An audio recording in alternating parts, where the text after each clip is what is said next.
Hello students, in today's lecture we are going to learn 6th standard history lesson number 7 India during the Maurya period. So students, हमने part 1 में यहाँ तक देख लिया था. सो आज हमें करना था पार्ट 2 यहाँ से. ओके, सो जो रिमेनिंग पार्ट है वो हम आज वाले वीडियो में देखेंगे. ओके, सो देखिए यहाँ तक हमने देखा था कि किस तरीके से यहाँ पे ये सारा अशोका ने कवर कर लिया था पूरा. यहाँ आप देख रहे हैं अफ़गानिस्तान, बांग्लादेश, म्यांमार, भूटान, नेपाल, जितने ईरान तक, यहाँ तक कि ईरान तक अशोका ने अपना साम्राज्य फैला लिया था, अपना एम्पायर बना लिया था. ठीक है, भारत से भी बहुत आगे तक. जो आज भारत है हमारा, जो बांग्लादेश, म्यांमार, भूटान, नेपाल और आपका ईरान का काफ़ी हिस्सा, आपका बांग्लादेश है वो भी, अफ़गानिस्तान, ये सब अशोका के एम्पायर में आ जाते थे. ओके, सो बहुत बड़ा साम्राज्य हो गया था उनका. अब हमें करना था यहाँ से द कलिंगा वॉर से. ठीक है, अभी कलिंग का जो युद्ध हुआ जो कि उड़ीसा में अभी है, उसका हम देखते हैं उसके बाद क्या होता है. Ashoka was deeply moved by the bloodshed of the Kalinga war, he decided never to wage. तो जब अशोक ने यहाँ पे खून खराबा इतना हुआ, ब्लड शेड मीन्स इतना रक्तपात हुआ, इतना ज़्यादा खून खराबा, कम से कम 1 लाख लोग मारे गए. ठीक है, उस युद्ध में 1 लाख मारे गए थे और 1,50,000 से ज़्यादा लोग बंदी बनाकर बाहर कर दिए गए थे, निर्वासित कर दिए गए थे, क्योंकि वो अशोक ने जीत लिया था. तो जो लोग पकड़े गए वो बंदी बना के उनको निर्वासित कर दिया गया था, वहाँ से निकाल दिया गया था. तो 1 लाख लोग उस टाइम पे बहुत ज़्यादा लोग मरे. ठीक है, इस टाइम पे वो क्या हुए, पूरे डीपली मूड, मतलब बहुत ज़्यादा अफेक्ट हुए वो. ठीक है, बहुत ज़्यादा नेगेटिवली अफेक्ट हुए. उनको बहुत ही ज़्यादा, मतलब कि उनकी आंखों में आंसू आ गए बहुत. वो यहाँ पे इतना ब्लड शेड देख के, इतना रक्तपात, खून खराबा देख के, वो यहाँ पे उनका जो हृदय है, उनका दिल एक कह सकते हैं, यहाँ पे उनका बदल गया.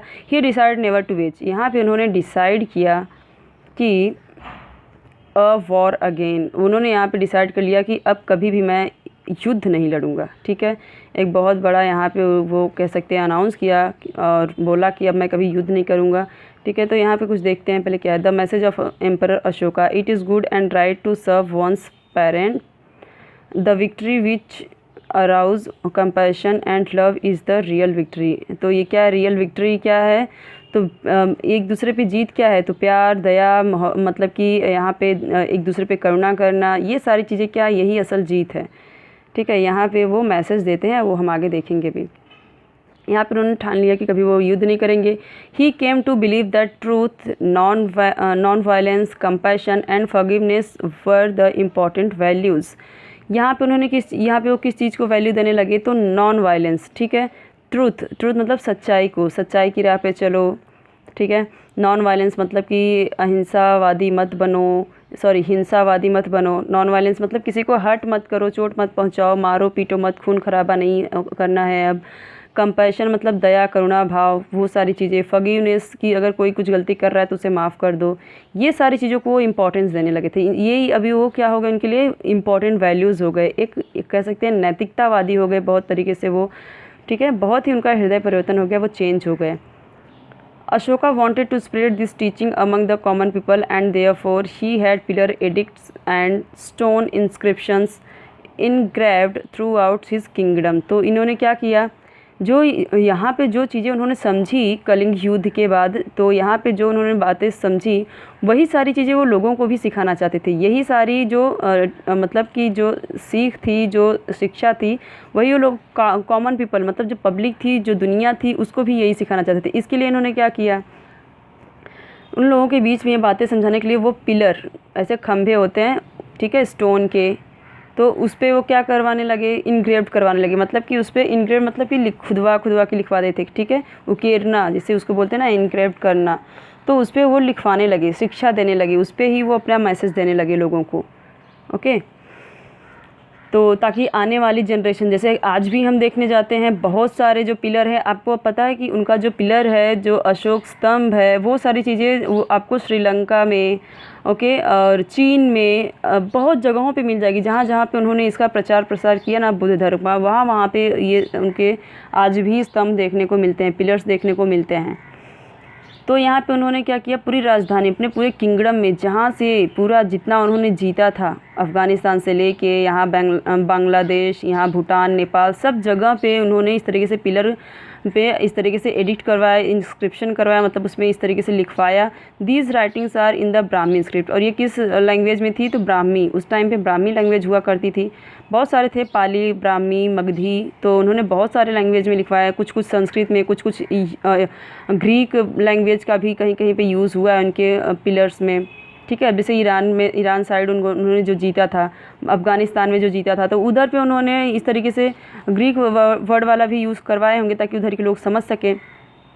इन दीज इंस्क्रिप्शंस, और जो इंस्क्रिप्शन इन्होंने लिखवाए थी ना, तो उसमें क्या लिखवाते थे वो अपना नाम, he is refer to as Devanampiya Piyadasi. तो उनका नाम पूरा अशोक का क्या नाम था? देवनामपियो था। ठीक है, तो उनका देवनामपियो था। और इसका मतलब क्या होता है कि be loved of the gods and he who looks on with affection, मतलब देवताओं का प्रिय। देवनामपियो मतलब देवताओं का प्रिय, और जो कि देवता उनसे बहुत प्यार करते हैं या फिर वो उनके बीच में एक अच्छा रिलेशन है।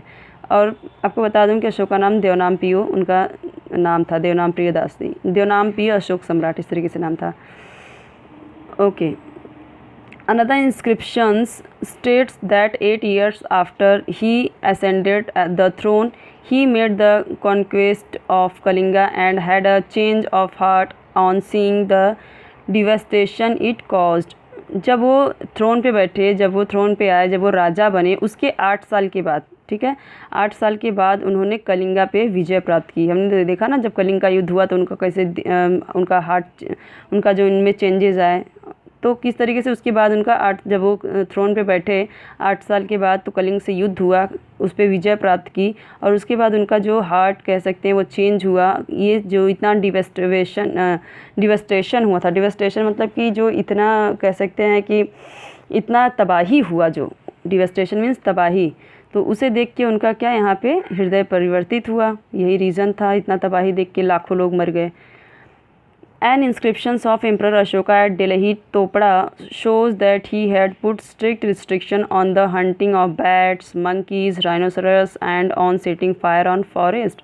उन टाइम पे क्या सब लोग शिकार करना, हंट करना बहुत ही अच्छा मानते थे, मतलब एंटरटेनमेंट के लिए भी करते थे, खाते पीते भी थे, तो बहुत इस तरीके से यूज़ करते थे उनके दांत के लिए, सब कुछ, मतलब अभी भी वो जो चीज़ें होती हैं वो तभी भी होती थी, तो उनका हंट करते थे। तो इन्होंने क्या किया, तो इंस्क्रिप्शन उन्होंने लिखवाया था ना पिलर्स में, बड़े बड़े मोटे मतलब कि जो बड़े बड़े खंभे थे, पिलर्स थे, तो उन्होंने उसमें जो इंस्क्रिप्शन करवाया था, लिखवाया था, उसमें यहाँ पे उन्होंने उनका एक स्ट्रिक्ट रिस्ट्रिक्शन भी दिखता है, मतलब कि एक कड़े आदेश भी थे उनके, एक रिस्ट्रिक्शन भी था कि जो चमगादड़ है, जो मंकीज़ हैं, जो गैंडे हैं, और मतलब जो अलग अलग जितने भी जानवर हैं उनका हंट करना यहाँ पे उन्होंने रिस्ट्रिक्शन लगा दिया था, बैन कर दिया था। और जो लोग जंगलों में आग लगा देते थे, मतलब यहाँ पे क्या वो पूरे दयावान हो गए थे, उनका दिल एकदम मतलब किस तरीके से एकदम करुणा से भर गया था, पूरा कंपैशन, मर्सीफुल हो गए थे वो, एकदम से सबके लिए दयावान हो गए थे। ठीक है, यहाँ पे देखिए एम्परर अशोका ने किस तरीके से अपने मूर्ति को एक जैसे बुद्ध की तरीके से बनवाया है। ठीक है, जैसे गौतम बुद्ध थे, अपने आप को उस तरीके से ढाल लिया था और उस तरीके से अपने आप को यहाँ पे कह सकते हैं कि प्रेजेंट किया है, किसी से बनवाया होगा, तो इस तरीके से कि मतलब कितना वो शांत हो गए थे, किस तरीके से चेंज हो गए थे।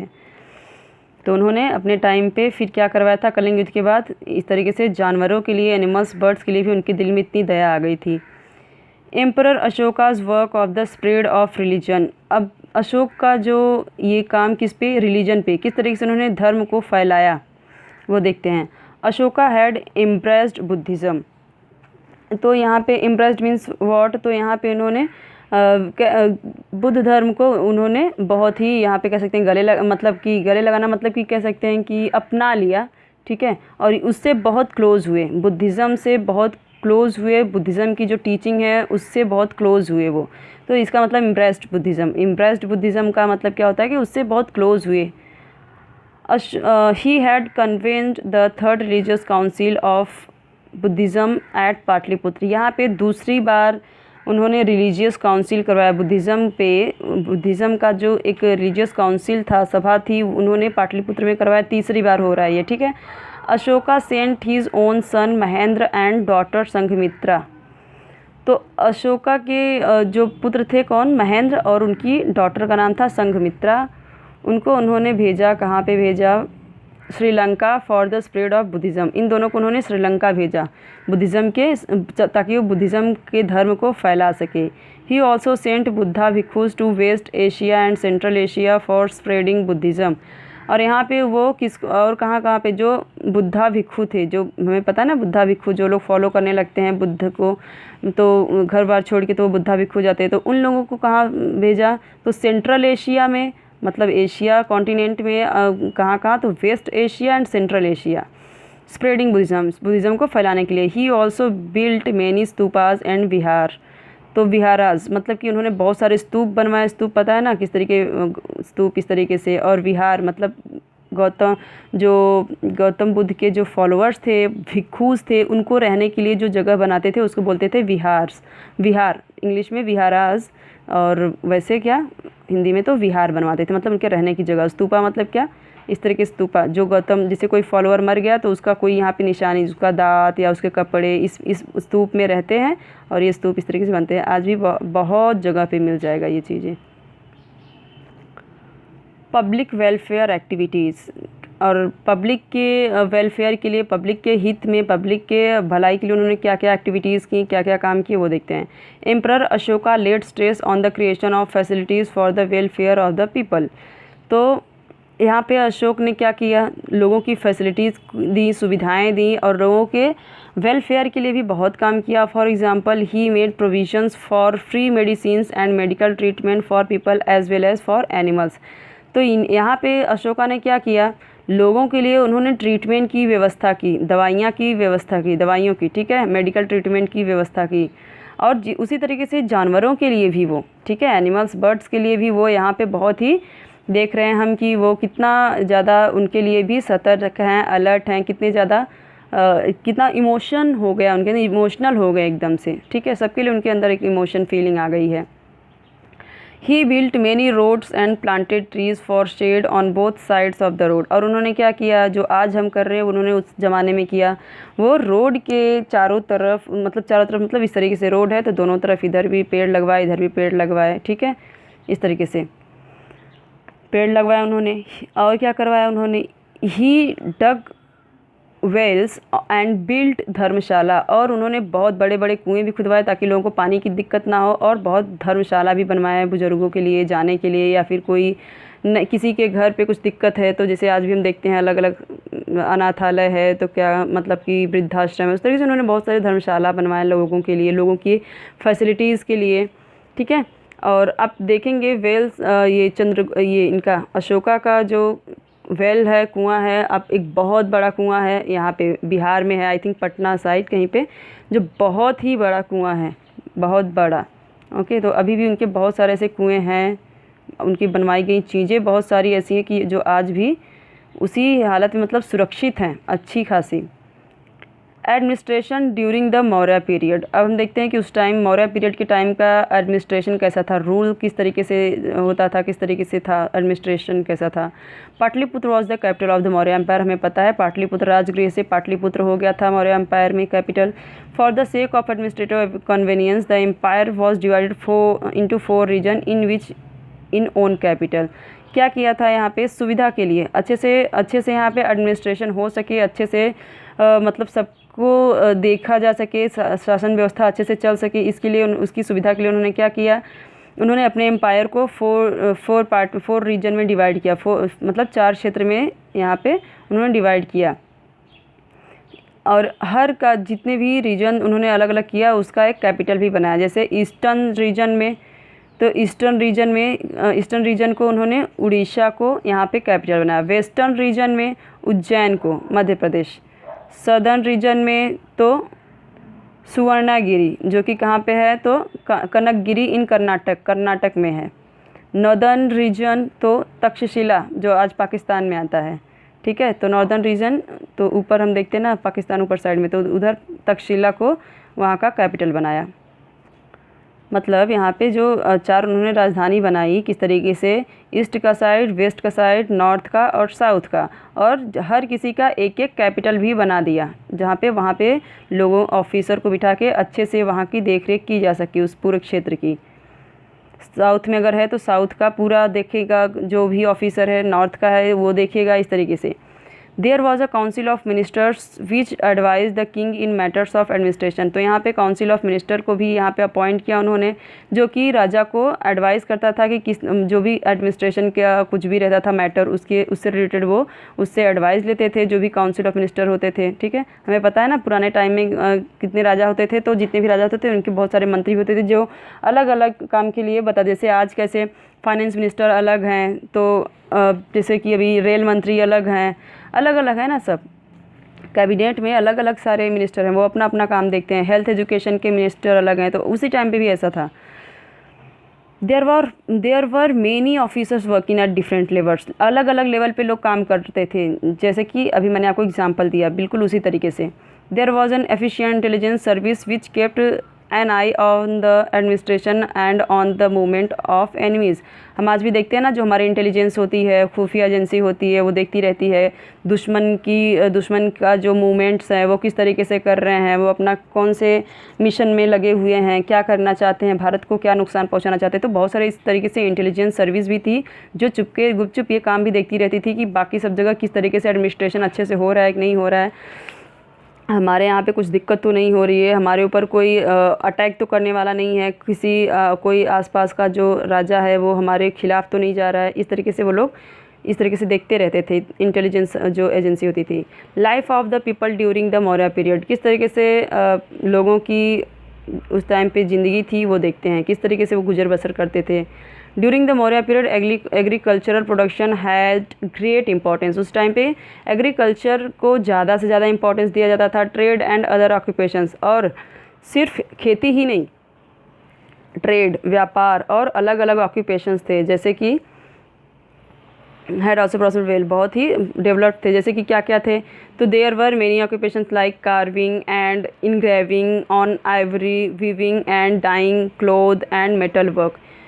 Black glazed pottery was also produced. तो क्या क्या था यहाँ पे, देखिए यहाँ पे जो आइवरी होती थी, जो हाथी दांत होते थे या जो हड्डियाँ होती थी, उस पर इनग्रेविंग करवाते थे, उस पर काम करवाते थे।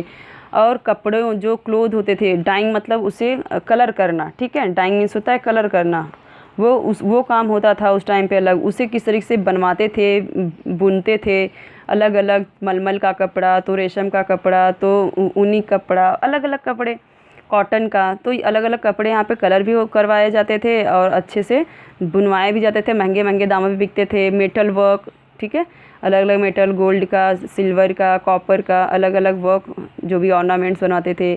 ब्लैक ग्लेज पोट्री, मतलब कि जो उस टाइम पे काला ब्लैक चमकीले बर्तन भी बनवाए जाते थे, चमकीले पत्थरों के बर्तन, उस तरीके से वो भी बनवाए जाते थे। Ship building was carried out in a large scale, इस टाइम पे शिप बिल्डिंग, जो पानी का जहाज होता है ना, वो भी मतलब समुद्र से यात्रा करने के लिए, नदियों से यात्रा करने के लिए भी उस टाइम पे शिप बिल्डिंग का जो काम था वो लार्ज स्केल पे काम स्टार्ट हुआ था।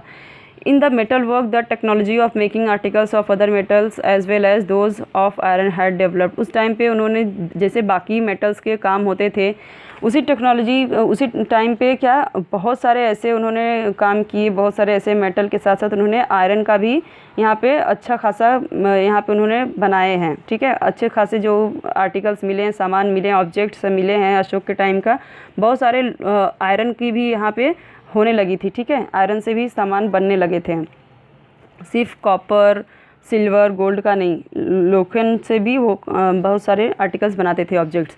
Different festivals and functions were celebrated in villages and towns. Ashok के टाइम पे आते आते बहुत सारे ऐसे फेस्टिवल्स होते थे, फंक्शंस होते थे जो वो लोग सेलिब्रेट करने लगे थे, ठीक है। Dance,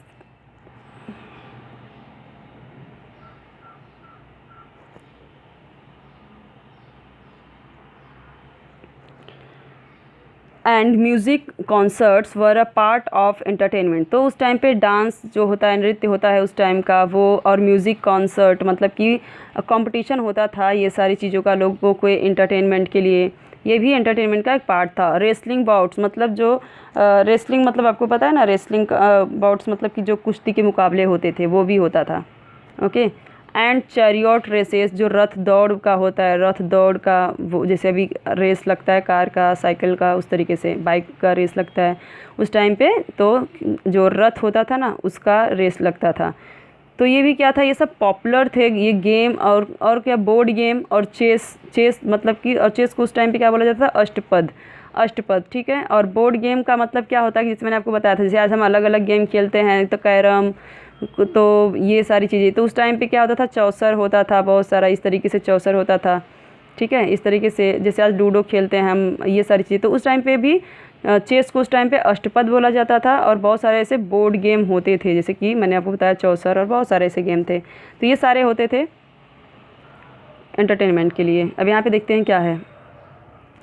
the official seal of the government of India is based on the capital और pillar head of the Ashoka pillar at Sarnath. जो ऑफिशियल सील है, हमें पता है कि यही हम यूज़ करते हैं कहीं भी भारत ये हम देखते हैं, तो इसका मतलब समझ जाते हैं कि ये भारत से रिलेटेड है कुछ चीज़, चाहे अपने फ्लैग में देखिए, चाहे इंडिया के किसी भी गवर्नमेंट के ऑफिस में देखिए, तो ये आपको ज़रूर दिखेगा। तो ये क्या है, ये जो पिलर हेड है सारनाथ में, इस तरीके से 4 मुंह वाला जो शेर है वो अशोक पिलर है, अशोक स्तंभ है।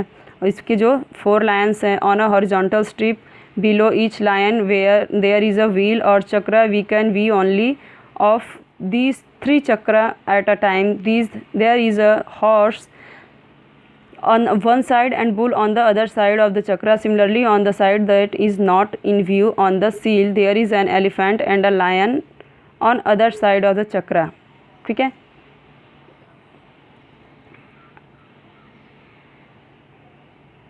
देखिए यहाँ पे किस तरीके से ये दिखाया हुआ है कि आपको एक साइड यहाँ पे आपको हॉर्स दिखेगा और यहाँ पे एक तरफ पे आपको बुल दिखेगा, ठीक है, बैल। पीछे के साइड में क्या है, एक एलिफेंट है और क्या है, एक लायन है। और यहाँ पे आप देखिए, ये जो आपको एक दिखाई दे रहा है, यहाँ पे 2 और यहाँ पे 3, एक पीछे भी है, लेकिन हम ये फ्रंट साइड से हमें 3 ही दिखाई देता है। तो यही बोला है यहाँ पे, ठीक है, पिंक वाले में यही बोला है। तो हमें पता है कि ये 4 हैं लायन के मुंह, बट एक पीछे रहता है इसलिए हमें दिखाई नहीं देता। और ये जो व्हील चक्र है ये हमने यूज़ किया अपने फ्लैग में, आपको पता है, ठीक है। और जो बहुत सारे जगह पे हम ये यूज़ करते हैं नेशनल लेवल पे। और इसके पीछे अब मैंने आपको बताया कि जैसे यहाँ पे बुल है, यहाँ पे हॉर्स है, ऐसे पीछे आपको एक एलिफेंट और लायन मिलेगा। Art and literature during the period of Ashoka the art of rock cut sculpture was promoted. तो अशोका के पीरियड में ना, जो रॉक को काट करके पत्थरों को काट करके, गुफाओं को काट करके वहाँ पे मूर्तिकारी की जाती थी। स्कल्पचर मीन्स मूर्तिकारी की जाती थी, और उसको बहुत प्रमोट किया गया, उससे बहुत बढ़ावा मिला, ठीक है। The pillars erected by Ashoka are excellent specimen. तो यहाँ पे जो पिलर्स को इरेक्ट करके जो अशोका का जो स्पेसिमेन, जो यहाँ पे स्पेसिमेन मतलब कि जो एक एग्जाम्पल के तरीके पे इंडियन स्कल्पचर का जो बनाया गया है, वो बहुत ही, हम कह सकते हैं कि वो बहुत ही ज़्यादा फेमस है, बहुत ज़्यादा एक्सीलेंट वर्क है उस टाइम का। There are excellent carving of animals like the lion, elephant, bull of this pillars, the chakra और wheel on the Ashoka pillar at Sarnath has place. इसी की बात हो रही है, ठीक है, इसी की बात हो रही है। यहाँ पे किस तरीके से पत्थर को काट के बनाया गया है, ये कितना अच्छा बनाया गया है, पूरी तरीके से पता चल रहा है। शेर है, इसमें जो अशोक स्तंभ है, अशोक स्तंभ का जो ये व्हील है वो अच्छे से पता चल रहा है। यहाँ पे जो हॉर्स है वो बहुत अच्छे से पता चल रहा है। यहाँ पे जो बुल है, मतलब बहुत ही अच्छे से यहाँ पे पत्थर को काट के बनाया गया है। आप देख सकते हैं सिर्फ एक ही पत्थर है, उसी को इस तरीके से कुरेद के काट के बनाया गया है, कार्विंग करके, ठीक है। तो ये है, यहाँ पे हमने इसी को देखा। Ashoka are excellent specimen of Indian, there are excellent carving of animals like the lion, elephant, bull on this pillars और चक्रा और wheel of the Ashoka pillars. और सारनाथ, ये सारनाथ में आपको पता होगा बनारस में है, ठीक है, वाराणसी में, बनारस में। Of honour on the Indian flag, तो इसे, ये जो हमें पता है कि जो व्हील है, तो उस वो क्या हमारे, उसे ऑनर दिया गया है उस स्तंभ को। और यहाँ पे हमारे जो नेशनल फ्लैग है उसमें ये हमें पता है कि इस तरीके से यहाँ पे ये जो लिखा गया, यहाँ पे उसी को यहाँ पे स्थान दिया गया है, प्लेस दिया गया है। The pillar has lion all sides but only 3 are visible from the front. वही जो मैंने आपको बताया कि 4 है, बट सामने से में सिर्फ 3 दिखाई देता है। This is the official seal of the government of India. ये ऑफिशियल सील है, ठीक है, इंडिया का ये ऑफिशियल सील है। The cave sculptures at Barabar hills carved during the period of Ashoka. तो जो बाराबार हिल है, बाराबार हिल का जो स्कल्पचर है, केव स्कल्पचर मतलब गुफा में एक तरीके से मूर्तिकारी की गई है, बहुत ही फेमस है वो भी। और during the period Ashoka are well known, और ये भी अशोका के टाइम का। These caves are in Bihar, और ये कहाँ पे है, तो बिहार में है। They are the oldest cave sculptures in India, ये सबसे पुराना है, इंडिया में सबसे पुराना स्कल्पचर मूर्तिकारी है इंडिया में।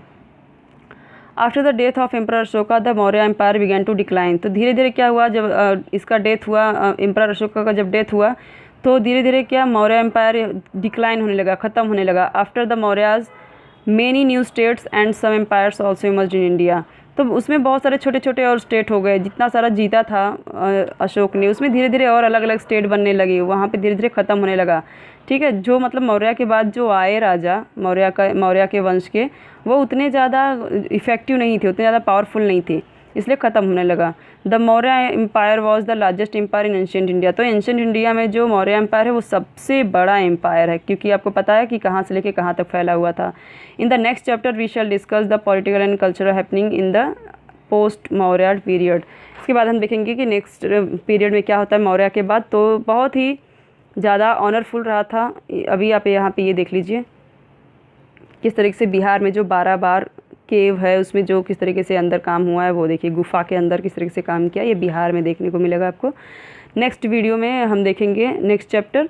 सो अगर आपको कोई भी डाउट हो तो कमेंट सेक्शन में आप ज़रूर पूछ लेना।